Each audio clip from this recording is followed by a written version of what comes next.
اهلا وسهلا بيكم معايا في قناتكم طارة مير. ازيكم عاملين ايه؟ يا رب تكونوا بخير دايما. النهارده ان شاء الله عايزاك تحط كده الحبيب بتاعك في ذهنك كده وفي عقلك، تفكر فيه، اعمل له كده تخاطر كانه قاعد قدامك بالظبط، يعني استشعره ان هو قاعد قدامك. بلاش بقى شوشره، خليك كده في مكان هادي وتعالى ناخد رساله من الحبيب، نشوف الحبيب عايز يوصل لك ايه يعني في الوقت الحالي دلوقتي عايز يقول لك ايه. طاقة القراءة من وقت ما بتفتح الفيديو، تمام؟ في أي وقت بتشوف فيه الفيديو الطاقة من وقت ما انت شفت القراءة. الطاقة بتبقى منطبقة بنسبة قد ايه عليك علشان تعتمد القراءة بنسبة كبيرة، يعني يكون فيها كذا حاجة مشابهة لطاقتك، تمام؟ مش شرط طبعا الطاقة كلها تنطبق عليك، لأن دي قراءة عامة، يعني ممكن تنطبق منها حاجات وحاجات تنطبق على أشخاص تانية، تمام؟ عشان الناس اللي بس اللي بتسألني. اللي اول مره بقى بيزور القناه يا ريت ما ينساش الاشتراك فيها، يدعمني بزر اللايك، يفعل زر الجرس علشان يوصله كل جديد بقدمه عندي في القناه. وطبعا الناس المشتركه جديده عندي في القناه طبعا منوريني في القناه، اهلا وسهلا بيكم. ايه تاني كمان؟ قلنا كل حاجه تقريبا. وطبعا اللي حابب يحجز قراءه خاصه هتلاقوا رقم التواصل في صندوق الوصف تحت. القراءه بحروف اسم الحبيب هتلاقوا الحروف في صندوق الوصف تحت، تمام؟ يلا بينا بقى على طول نبتدي بالمجموعة رقم واحد. وطبعا انا عاملة من مجموعة واحدة عملتها اختيارين، تمام؟ عشان انا حاطة الطاقة على الكروت دي بس. فيلا بينا ناخد اصحاب الاختيار رقم واحد ونشوف الطاقة بتاعتك انت دلوقتي. اصحاب الاختيار رقم واحد، اهلا وسهلا بيكم معايا، على حسب الناس ما اختارت بالكروت او بالاحرف بتاعة الحبيب. الطاقة بتاعتك،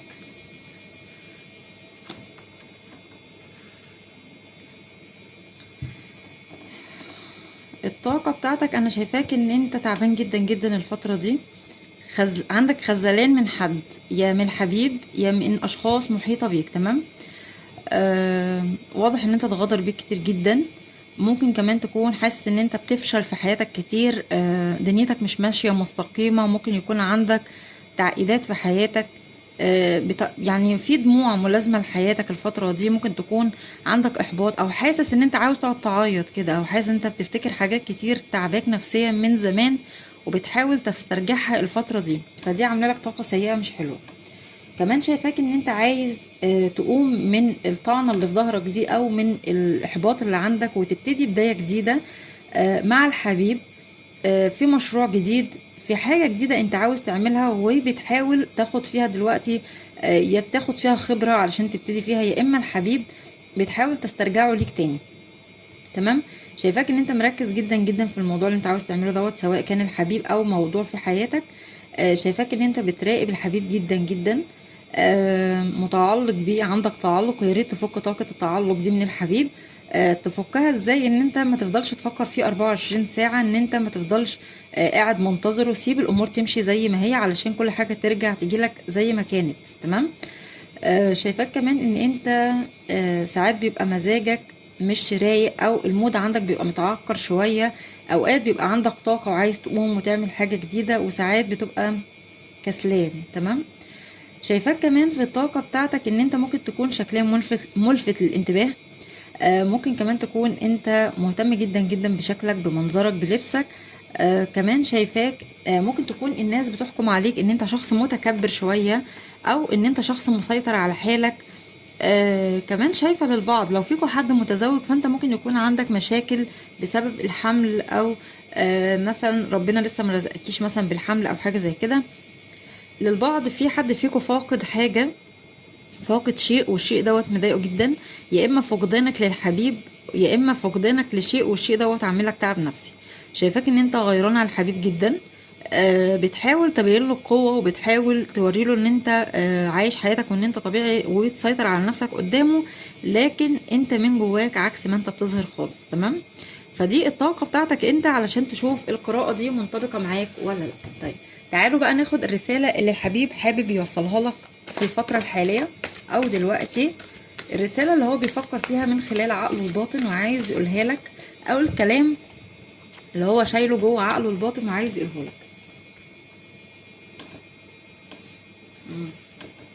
مش بقول لكم انتوا واضح ان انتوا منفصلين عن الحبيب، او الحبيب ساكت ما بيتكلمش؟ اه. طيب بص بقى الحبيب عاوز يقول لك ايه. اولا كده الحبيب بيقولك ان هو بيتعلم دلوقتي درس روحاني عالي جدا جدا. يعني ايه؟ يعني هو حاسس دلوقتي ان في روحانيات جامده ما بينك وما بينه، او في تواصل عالي ما بينه وما بينك. يعني ايه برضو؟ يعني الحبيب مستشعرك جدا جدا في حياته الفتره دي، بيحس بيك، حاسس بوجودك في حياته، حاسس ان انت مسيطر على تفكيره كتير جدا الفتره دي، حاسس ان هو مش عارف يشيلك من دماغه. فهو الرساله اللي هو حابب يوصلها لك ان هو دلوقتي بيفكر فيك كتير جدا. تاني رسالة الحبيب عاوز يقولها لك، بيقولك ان احنا دلوقتي مفيش ما بيننا كلام، او مفيش ما بيننا اتصال في الكلام، لكن دي حاجة مؤقتة مش هتستمر. لان هو هنا بيقولك لا يوجد اتصال، هذا مؤقت، يعني دي حاجة بس مؤقتة وهتاخد وقتها وهتروح. معنى كده ان الحبيب ده بيفكر ان هو يرجع يكون في تواصل ما بينك وما بينه تاني، حتى لو انتوا بتتكلموا مع بعض حاليا، لكن هو عايز يوصلك ان سكوته او عدم رده على اشياء انت عاوز لها استفسار هو هيتكلم فيها بعدين. بس للاغلب يعني الواضح على الطاقه ان انتوا ما بتتكلموش اصلا، في سكوت ما بينكم. لان هنا الرساله الثالثه اللي هو حابب يوصلها لك هنا بيقول لك ارسل لك اشارات بانني اريد العوده الى حياتك. هو الحبيب عمال يفكر فيك، وعمال يبعت لك ما بينه وما بين نفسه ان هو ان انت وحشه، ان انت هو مفتقدك. وممكن كمان يكون بيعمل حاجات، مثلا بيظهر لك حاجات ان هو فعلا عايزك تاني الفتره دي. كمان ممكن يكون بينزل حاجات على السوشيال ميديا بتوريك ان هو فعلا مشتاق لك. ممكن يكون مثلا بيحط ستوري، الحاجات دي كلها بتدل عليك انت، فده كله معناه ان هو فعلا عاوز يرجع لك تاني، لان الرساله طلعها لنا صراحه كده وصريحه وقالها لك اهوت على طول. طيب اخر رساله بقى بيقولها لك ايه الحبيب؟ بيقول لك اتمنى ان نشرب قهوه معا واتحدث معك. الحبيب ده عاوز ياخدك كده وتخرجوا في مكان جميل وتقعدوا تتكلموا، ويشرح لك كل حاجه حصلت في حياته، وسبب ابتعاده عنك، وان هو دلوقتي ما كانش قادر يتكلم معاك، وايه الاسباب اللي كانت بتمنعه ان هو يقرب ليك في الفتره الحاليه. تمام. طبعا دي رساله بسيطه، يعني قراءه بسيطه كده وخفيفه ولطيفه. تعالوا بقى اقول لكم الابراج اللي معايا. الابراج معايا برج الثور، برج الجدي، برج العذراء. الابراج الترابيه مكتسحه القراءه، كمان في برج الجوزاء، في برج الحمل، في برج القوس. بس دي الابراج اللي معايا في القراءه دي، ما ترتبطوش بالابراج، اهم حاجه الطاقه. فطبعا انا بشكركم جدا جدا اصحاب الاختيار رقم 1. اصحاب المجموعه رقم 2 او الاختيار رقم 2، اهلا وسهلا بيكم معايا. تعالى ناخد الطاقه بتاعتك ونشوف الرسالة اللي الحبيب حابب يوصلها لك. انت مش مستني ان انا اطلع لك كروت، طاقتك متسربعة كده سريعة. طيب تعالى نشوف انت عاوز تقول لنا ايه في الطاقة بتاعتك. تمام. الطاقة بتاعتك شايفاك ان انت هي بتكرش على حد، والحد ده ممكن يكون صديق، وانت معجب بيه جدا جدا. الشخص دوت انت نفسك كده تاخده في حضنك، وكمان تقوله على كل مشاعرك. يا اما الشخص دوت ممكن يكون برضو في ابتعاد ما بينكم، وانت عايز تروح تصارحه بالمشاعر لكنك متردد.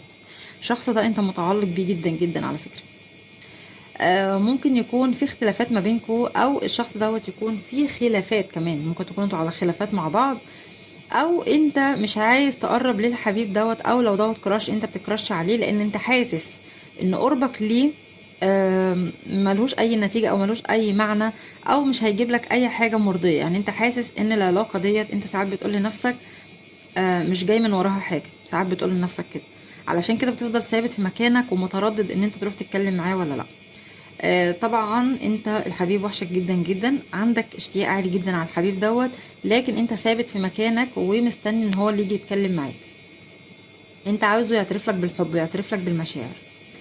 ممكن كمان تكون بتحضر له هدية، او في مثلا هدية كده انت كنت مديها له الحبيب دوت، فالحاجة دي انت حاسس ان هي كانت حاجة غالية عليك قوي وانت اديتها له، وبتقول اكيد بيفتكرني بسبب الهدية دي، او اكيد بيفتكرني بسبب كلامي الحلو اللي كنت بقوله له. انت عايز بداية جديدة معاه. وللاغلب في الطاقه دي انا شايفه ان هو كراش، يعني ده حد واضح ان هو جديد، ده للاغلب مش للكل طبعا. كمان شايفاك ان انت بتستثمر اموال في الفتره دي في حاجه جديده، والحاجه دي كانها حاجه مربحه بالنسبه لك الفتره دي. ممكن يكون كان في حد بيساعدك لحد ما انت عملت حاجه، حققت حاجه، الحاجه دي برضو عجباك او راضياك. في ناس جشعة كانت في حياتك انت ممكن تكون بتحاول تبعد عنهم الفترة دي. كمان شايفاك ان انت كمان ممكن يكون عندك استقرار، ممكن يكون للبعض فيكم حد متزوج وعنده استقرار في حياته. ممكن تكون عاوز توقع عقود جديدة على شغل جديد او على حاجة جديدة عاوز تعملها، او منتظر الحبيب يرجع يعني يوقع معاك عقد مثلا زواج، عقد ارتباط. كمان شايفاك ان انت حد شخصية قوية جدا، شخصية مستقرة بذاتها، او مستقلة بذاتها وعندها استقرار في حياتها. ممكن للبعض يكون فيكم حد كان متزوج وحصل انفصال وده حبيب جديد اللي انت فاتح له القراءة، او ممكن تكون انت متزوج وعاوز طلاق وانفصال عن الشريك اللي معاك وعاوز تكمل مع الحبيب دوت. كمان شايفاك في الطاقة بتاعتك ان انت ممكن تكون شخص هادي شوية، بتعرف تفكر في الامور جدا جدا قبل ما بتاخد فيها خطوات، ودوت كان واضح لي في البداية ان انت هنا كان عندك تردد، عشان كده انت ما كنتش عاوز تندفع وتروح تتكلم مع الحبيب.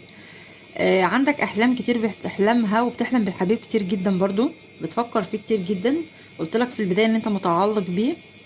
بتقول لنفسك ان الحبيب ده بارد جدا، بارد في الاعصاب وبارد في المشاعر، ما بيحسش بيا، انا ضحيت لاجله كتير او حاولت ابين له كتير واظهر له حبي واهتمامي، لكن هو ما قدرش حاجه زي كده.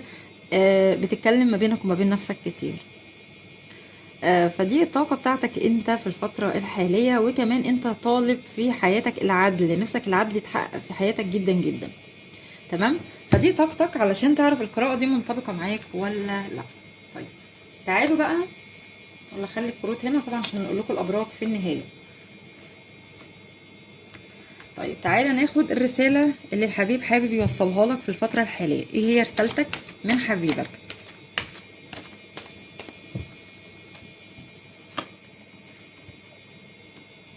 مم.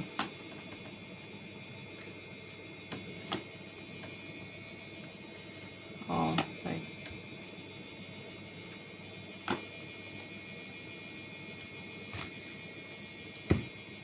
طيب بص، الرسالة الأولى من حبيبك، الحبيب ده واضح ان هو فيه عيوب كتير صراحة كده. ممكن يكون شخص عنده عيوب، متكبر، بتاع علاقات، ودي حاجة ممكن تكون كانت مضايقاك شوية.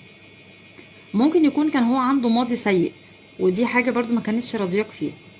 فهو هنا أول رسالة عاوز يوصلها لك، بيقولك أنا أتمنى أو كنت أريد أن أكون محبوب بالنسبة لك بدون أي قيود أو شروط. يعني انت مثلا ما تشرطش عليا او ما يكونش في حاجة انت بتفرضها عليا، ان انت تحبني زي ما انا، تحبني على طبيعتي، ان انت ما تغيرش فيا حاجه، ان انا مثلا بحب الخروج، بحب السهر، بحب الانفتاح على العالم، سيبني زي ما انا. دي اول رساله هو حابب يوصلها لك. الحبيب دوت عاوز اقول لك على حاجه، ان هو متعدد العلاقات او كان متعدد العلاقات، يعني كان عنده علاقات قبلك كتير. الحبيب ده اتعلم من العلاقات دي حاجات كتير، لان هنا تاني رساله هو بيقولها لك، الماضي علمه كتير عن الحب. فهو دخل في علاقات كتير وعرف مين اللي بيحب مين اللي مش بيحب. وطبعا دام هو طلع لك انت الرساله دي او وصلها لك انت او هو حابب يقولها لك، فمعنى كده ان هو دلوقتي مستشعر حبك جدا جدا جدا. فالرساله دي وصلها لك انت او هو حابب يقولها لك انت. هنا بقى الرسالة التالتة ودي اللي هنقف عندها شوية، ان هو بيقولك انا اهرب من التبعية المشتركة. ده معناه ايه؟ ان هو ممكن يكون شايفك انت متزوج او في حد في حياتك، فهو مش عايز يكون هو حاجة استثنائية في حياتك. وممكن للبعض يكون هو اللي عنده علاقة تانية، فهو مش عايز يكون في علاقة تانية ومعاك، هو عايز ياخد القرار. عشان كده هو بيقولها لك هنا صراحة، انا بهرب من اي حاجة فيها حاجة مشتركة. هو مش عايز يكون حد شريكه في حاجة. تمام، عايز يكون الحاجة تكون ليه هو لوحده، او يكون هو بتاعك انت لوحدك. طيب الرابع رسالة هو بيقولها لك، بيقولك ركز على محبتك الذاتية لتصل الى وحدتك بشكل اسرع. هو هنا الرسالة دي ايه معناها؟ معناها ان هو عايز يقولك ان هو حاسس ان انت في حاجات في حياتك مش مظبوطة، او في حاجات لازم تغيرها في نفسك، وان انت حب نفسك. وكمان حاول تاخد الخطوات عشان خاطر تبقى مستقل بذاتك تبقى مع نفسك، وان ما يبقاش فيك او ما يبقاش عليك اي قيود من اي حد. عشان هنا بيقولك ركز على محبتك، حب نفسك علشان توصل للحاجة اللي انت عايزها بسرعة. اخر رسالة ان هو عاوز يوصلها لك، بيقولك ثق ان علاقتنا تتطور الى المرحلة التالية. يعني خلي عندك يقين ان علاقتنا مش هتقف لحد كده وبس، لا، العلاقة بتاعتنا مستمرة.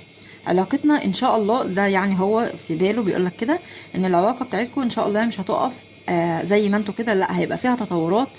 واكيد طبعا تطورات ايجابية، لان الحبيب هنا بيحبك، والحبيب عاوز رجوع معاك تاني وعايز ياخد قرارات، لكن هو مش عايزك تشرط عليه اي فرض او تفرض عليه اي قيود. سيبه زي ما هو. دي الرسالة اللي هو حابب يوصلها لك الحبيب. الابراج اللي معايا في القراءة رقم 2، في برج الجوزاء، برج الحوت، برج الدلو، برج الميزان، برج الثور، جدي، عذراء، برج القوس، برج السرطان برضو في القراءة هنا. دي الابراج اللي معايا برضو، ما ترتبطوش بالابراج، اهم حاجه الطاقه بتاعتكم. فانا بشكركم جدا جدا، يا رب الفيديو يكون عجبكم. لو عجبكم يا ريت بقى ما تنسوش الاشتراك في القناه، دعموني بزر اللايك، فعلوا زر الجرس، والى اللقاء في فيديو اخر ان شاء الله.